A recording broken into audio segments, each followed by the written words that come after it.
আসসালামু আলাইকুম, কেমন আছেন সবাই? আশা করছি আল্লাহর রহমতে ভালো আছেন। আলহামদুলিল্লাহ, আমরাও ভালো আছি। আমার আরও একটি নতুন ব্লগে সবাইকে জানাই স্বাগত।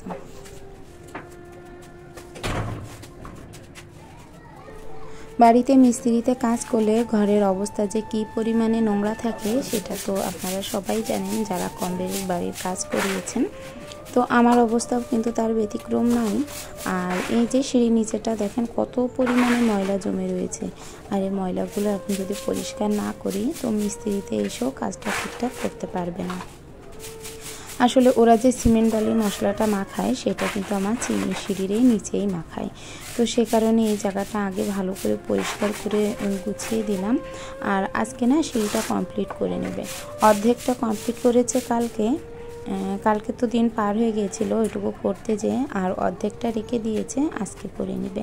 তো এইদিকে আমি ময়লাগুলো এক জায়গায় করে রাখলাম। আমার হাজব্যান্ড অফিস থেকে এসে তারপর ওইটা ফেলে দিবে। তারপর সকালবেলা যে রুটি করেছিলাম, আলু ভাজি করেছি, সেই ফিরে বেলুন এগুলো সবই থেকে গেছে। তো এগুলো ভাবলাম মেজে নিই। মেয়েকে কিন্তু স্কুলে দিয়ে আমি চলে এসেছি, এসে তারপরে এই কাজগুলো করছি।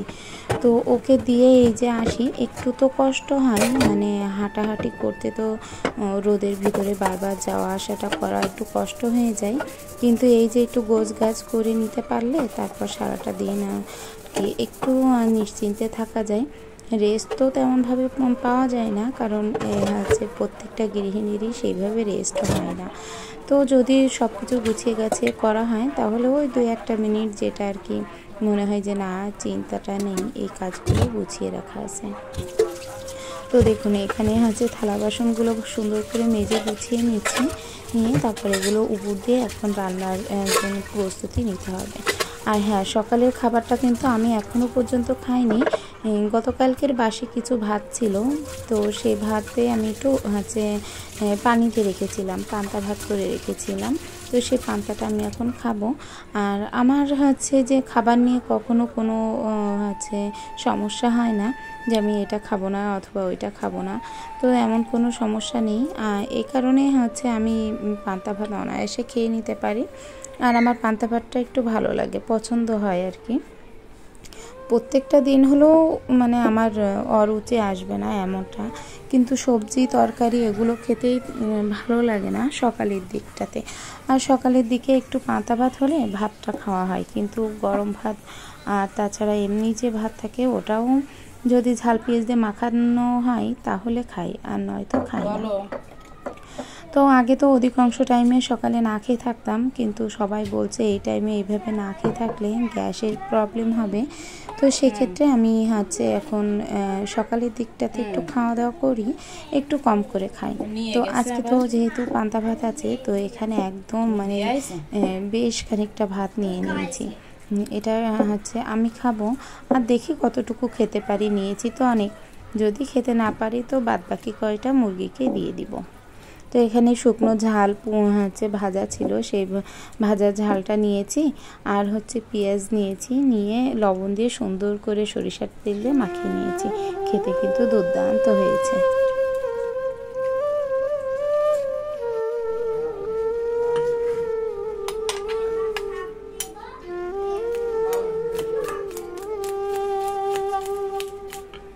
পুরো ভিডিওটার সাথে জুড়ে আছি আমি জ্যোতি, যশোর থেকে। হ্যাঁ, আপনারা যারা আমার ভিডিওটা দেখছেন তাদেরকে একটা অনুরোধ করব, যারা যারা এখনও পর্যন্ত আমার ভিডিওটা দেখছেন কিন্তু লাইক দিতে ভুলে গেছেন, অবশ্যই একটা লাইক দিয়ে দিবেন। আর যদি চান আপনাদের এই বোনটি একটু হলেও ইউটিউবে জায়গা করে নিক অথবা একটু নিজের পায়ে দাঁড়াক, তো তাহলে আমার চ্যানেলটি সাবস্ক্রাইব করে যেতে পারেন। মানুষের একটা ভিডিও তো দেখে ভালো লাগে না, কয়েকটা দেখলেই তবে ভালো লাগবে। যদি ভালো লাগে তাহলে অবশ্যই একটু সাপোর্ট করে যাবেন এই ছোট্ট বোনটিকে। তো এখানে এই যে ইলিশ মাছ নিয়ে এসেছিলো এর আগের দিন, সেই মাছ একটু কেটে ভাবছি নোনা করে রাখবো। মানে আমার ছেলেটা নোনা মাছ খেতে পছন্দ করে। আমাদের যে খুব একটা তেমন পছন্দ সেটা নয়, কিন্তু আমার ছেলেটা খুবই পছন্দ করে। ওর জন্য এই 3 পিস মাছ আমি একটু নোনা করে রাখবো। যখন আমরা ইলিশ মাছ খাবো তখন ওর জন্য 1-2 পিস আমি এই নোনাটা দিয়ে দিব। আর সব সময় হয় কি বাচ্চা কাচ্চার পছন্দ মতো কিন্তু রান্নাটা করা হয় না। ওরা তো দেখা যাচ্ছে কি যে হেলদি খাবার খেতে চায় না, সবসময় ভাজা পোড়া ভোনা এই ধরনের মাছ খেতে পছন্দ করে, মাছ অথবা যে কোনো তরি তরকারি। তো সে কারণে ওদের পছন্দ মতো মাঝে মধ্যেই তৈরি করলে কিন্তু ওদেরও বেশ ভালো লাগে। তো আমার ছেলের জন্য আমি এটা করে রেখেছি। আর আমার ছেলেটা তো তেমনভাবে সবজি খেতেই চায় না, আর যতটুকু খাওয়ানো যায় ততটুকু খুব জোরজার করে খাওয়াতে হয়। মেয়েটাকে নিয়ে খুব একটা প্রবলেম হয় না, কারণ ওকে একদম ছোট থেকে অভ্যেস করিয়েছি যাতে ও পুরো সবজিটা খেয়ে তারপরে অন্যান্য কিছু খায়। তো ও যেহেতু অভ্যেস করিয়েছি একদম ছোট থেকে, সে কারণে ও সবজি খায়, আর সবজি ভাত এগুলোই খায়, বাইরের কোনো জিনিসটা খেতে চায় না। আর আমার ছেলেকে প্রচুর কি বলবো বিলাসিতায় মানুষ করেছি, ওর প্রথম সন্তান বলে কথা। তো তখন ওকে এতটা পরিমাণে আদর যত্ন এতটা পরিমাণে করেছি, আর এতটা পরিমাণে ওকে বিলাসিতায় মানুষ করেছি যে এখনও একদমই কোনো কিছু মানিয়ে নিতে চায় না। তো এখানে দেখুন একটা টবে আমি ফুল গাছ লাগাবো। তো এই ফুল গাছটা ফুল গাছ না, একটা পাতাবাহারি মতো একটা গাছ। তো ওই গাছটা লাগানোর জন্য এখানে এই টবটা নিয়ে নিয়েছি। টবের ভিতরে ছোট্ট একটা ছিদ্র করে তারপর এটা লাগিয়ে দিচ্ছি। বাঁচবে কিনা জানি না, যদি বাঁচে তাহলে তো দেখতে বেশ সুন্দর লাগবে, আর যদি না বাঁচে তাহলে তো আর করার কিছুই নেই। দেখা যাক, লাগানোর দরকার, লাগাচ্ছি। যদি বাঁচে বাঁচবে, আর না বাঁচে তাহলে থাক, সমস্যা নেই। ওই আমার শাশুড়ি বললো কি, তুমি সুরকি যদি ম্যানেজ করতে পারো তার সুরকি আর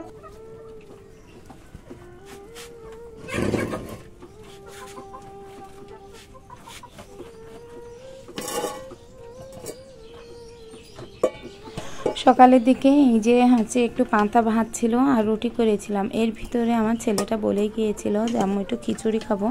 তো এখানে অল্প কিছু চাল দিয়েছি, মানে 1.5 পট মতো চাল দিয়েছি, দিয়ে এখানে একটু খিচুড়ি করেছি। আর একটু বেশিই করলাম যেহেতু সবাই খেতে চাবে। খিচুড়ির জিনিসটা এমন হয় না, ইলিশ মাছ দিয়ে ভাজি করে যদি দেওয়া হয় তাহলে কিন্তু সবাই খেতে পছন্দ করে। তো চুলায় বসিয়েছিলাম, তারপর দেখি কারেন্ট চলে গেছে। আবার ছাদে নিয়ে এসেছি, নিয়ে এসে ছাদে রান্না করে এই যে এখন খুলে তারপর নিচে নিয়ে যাব। আর ও যখন স্কুল থেকে এসে দেখবে ওর পছন্দ মতো কোনো খাবার আছে, তখন কিন্তু ও খেতে গেলে বিরক্ত করবে না। বাচ্চা কাচ্চার ঝামেলার হাত থেকে মুক্তি পেতে গেলে ওদের পছন্দ মতো খাবারটা তৈরি করে দেখবেন, ওরা কিন্তু সেদিন একটু বিরক্ত কম করে। নয়তো খেতে বসেও বিভিন্ন রকমের বিরক্ত শুরু হয়ে যায়, এটা খাবো না, ওইটা কেন করেছো, ওইটা খাওয়া যায় না, মানে অনেক ধরনের সমস্যা হয়। আমার বাসায় তো হয়, এই বিষয়টা নিয়ে ভীষণ নাজেহাল অবস্থা হয়ে গেছে আমার, মানে অত্যন্ত বিরক্তিকর লাগে আমার এখন। প্রত্যেকটা দিন যদি এমনভাবে কেউ বলে যে এটা খাবো না, ওইটা খাবো না, আসলে সেটা যে কী পরিমাণে বিরক্তিকর যারা আমার মতো মায়েরা আছে তারা বুঝবে। তো দেখুন আমার এই সিঁড়িতে এই যে কালো রং করছে। তো সিঁড়ির যে এতটা একটু খারাপ অবস্থা হয়ে গেছে, এটা আমি আর এই ভিডিওতে দেখাচ্ছি না, আমি পরবর্তী যে ভিডিওতে দেখাবো সেই ভিডিও দেখে আপনারা বুঝতে পারবেন। তবে আমারও একটু ভুল হয়েছে, আমার সামান্য একটু ভুলের জন্য এত বড় একটা সর্বনাশ হয়ে যাবে আমি বুঝতেও পারিনি। মানে এই যে কালারটা দিচ্ছে, কালারটা দেওয়ার পরে এত কিছু ঘটছে। তো কি দেখি হয়েছে কি না হয়েছে সেটা অবশ্যই না দেখালে আপনারা বুঝতে পারবেন না। তো দেখাবো, এই ভিডিওতে দেখাতে পারবো না, কেননা এখানে তো সিঁড়ির কাজ এখনও দেখায়নি, কিন্তু হয়ে যাওয়ার পরে যেটা হয়েছিল সেটা আর কি বলতে হবে, তো এটা না দেখালে বুঝবেন না। তো এখানে এই যে এই কয়েকটা সিঁড়ি বাদ আছে, এই কয়েকটা সিঁড়িতে এখন করে নেবে। আর দেখুন এই সিঁড়িটা না কতটা সুন্দর হয়েছিল, এটা এবারের পরবর্তীতে কেমন হয়ে যায় সেটা আপনাদেরকে দেখানো বাদ আছে, কিন্তু এটা যে কিভাবে কি করে আর ঠিক করব সেটাই বুঝতে পারছি না। মানে কাল যখন দেখাবো তখন বুঝতে পারবেন যে এটা কিভাবে করলে ঠিক হবে। আমার মনে হয় না যে আর ঠিক হবে, তো তবুও যাই হোক, এখানে যেভাবে রয়েছে এখন সর্বনাশটা নিজেই করেছি, এটা আর শুধরানোর আর কোনো রকম কোনো উপায় নেই। তো এই যে পুরোটা পাশ দেখছেন যে কি কতটা সুন্দর হয়েছে, ফিনিশিংটাও সুন্দর হয়েছে। এরপর আমার হাজব্যান্ড যা করেছে সিঁড়ির, মানে একদমই বাজে করে ফেলেছে। ওনাকে আমি বলেছিলাম বারবার যে তুমি নিজে কোনো কিছু করতে যেয়ে না, সেটা ভালো হবে না। কিন্তু কে শোনে কার কথা, উনি তো আমার কথা শুনলই না। আর উনি ওনার মতো করে প্রত্যেকটা জিনিস করতে চায়। আর যেহেতু উনি প্রফেশনালভাবে রাজমিস্ত্রি নন, তো সেক্ষেত্রে দেখা যাচ্ছে ওনার যে কোনো কাজ একটু এলোমেলো হবে, এটাই তো স্বাভাবিক।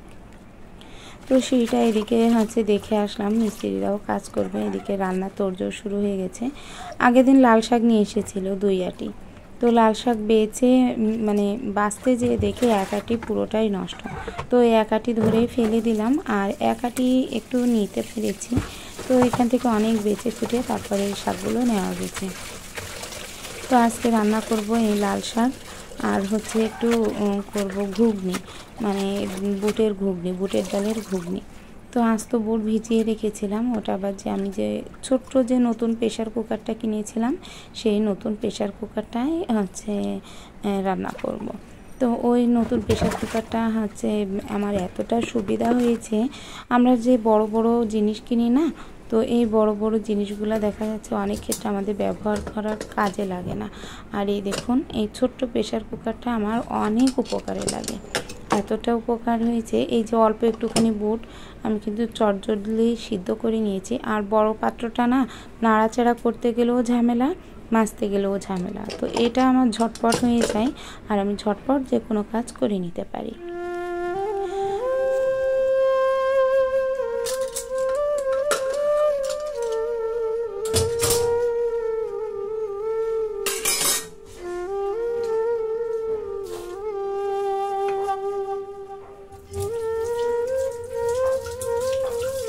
তো বুটটা এদিকে খুব সুন্দরভাবে সিদ্ধ হয়ে গেছে। আমি ঠিক যেমনটা চেয়েছিলাম তেমনটাই হয়েছে।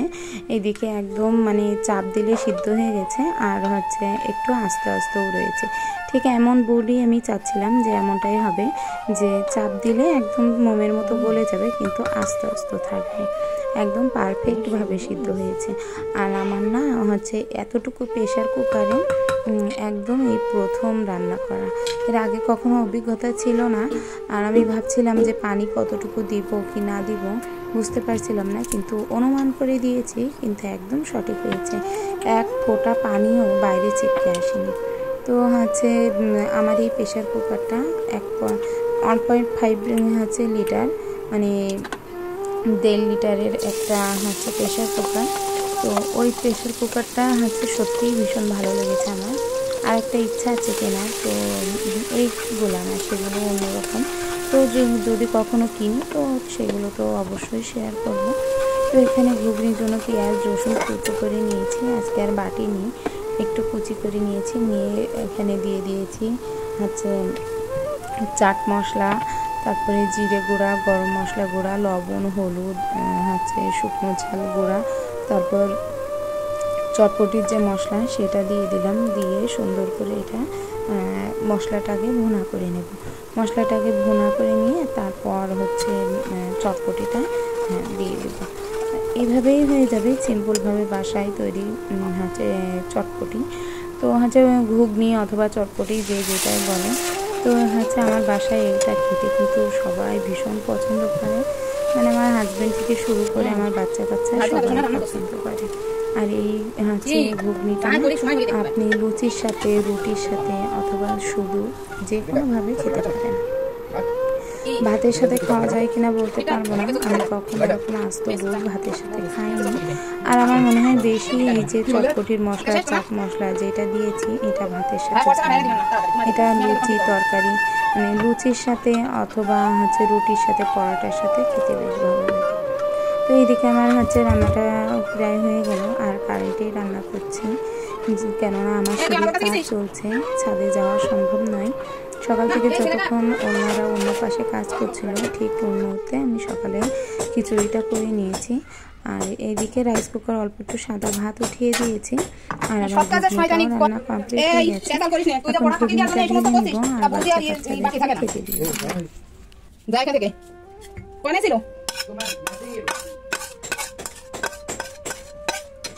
অসভ্য হয়েছি আর তুই তো সভ্যই না, অসভ্য ছাড়া কি হিসাব করে রাখি একটু।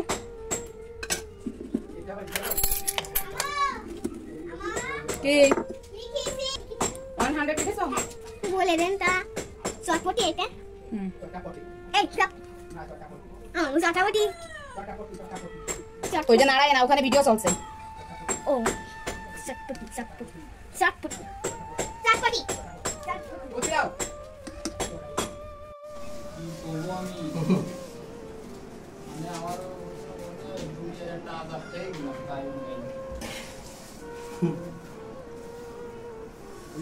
এই যে মিস্ত্রিতে কাজ করছে, দেখুন ওই সিঁড়ি তো অর্ধেকটা হয়ে গেছে, তো সেই কারণে ওনারা নিচে এইভাবে করে হচ্ছে ইয়ে দিয়ে নিয়েছে, মানে সিমেন্টের বস্তা দিয়ে নিয়েছে যাতে দাগটা না পড়ে। তো অনেকটাই দাগ পড়ে গিয়েছিল, তারপরও আসলে ঘরের কাজ করতে গেলে না অনেকটা ভুল ভ্রান্তি হয়ে যায়। তো আমাদের এখানেও ভুল হয়েছে, তো কিছু আর করার নেই, যেহেতু হচ্ছে হয়ে গেছে বুঝতে পারিনি। আর আমি অবশ্যই বলেছিলাম কিন্তু আমার হাজবেন্ড শোনেনি। তো যাই হোক, আমার আজকের ভিডিওটা তাহলে 9:30 যদি উঠে থাকিস তার রুটি খাইছিস কি 5-10 মিনিটই নতুন কোনো দিনের সাথে। ততদিন সবাই তার ভালো থেকে থাকবেন, বেশি সুস্থ টাইমই খাইছি। থাকবেন। আল্লাহ হাফেজ। আমি ঘড়ি দেখেই দেখেছি,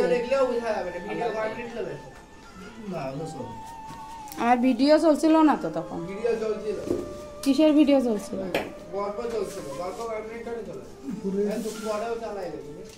কি